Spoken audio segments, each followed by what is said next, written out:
Assalomu alaykum qadrli obunachilar. Mana bugun biz Farg'ona viloyat Beshariq tumani Siyrak qishlog'iga kelganmiz.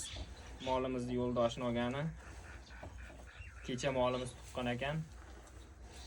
Yo'ldosh ishlanib qoldi. Hozir biz olish jarayoni mana. Yo'ldosh ishlab qoladigan narsalar karenkulalar hisoblanadi. Karenkulalar vitamin va minerallarga to'yinmagan sababli ushlab qolinadi.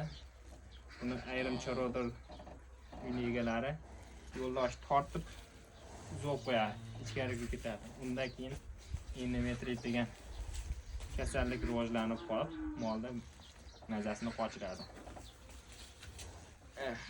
Hozir buni olib, ichlarini yuvib, hamyog'ini cho'tkib ketamiz. O'zi ishtahadan ham qolibdi bu. Qachon yemay qo'ydi o'zi bobo bu? Kecha. Nechida tug'di? Kecha 3 larda. 3 larda.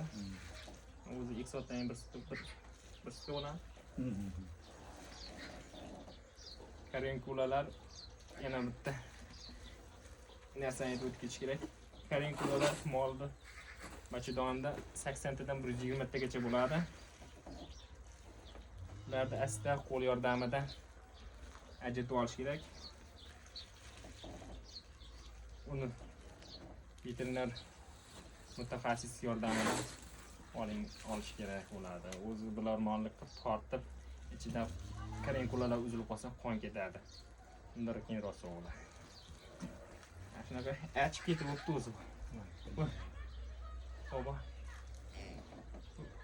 Qishmasda va bir sutga bemalol turganmi? Voz kelgandan keyin bari achish boshlanadi. Qochib qoladi dedi.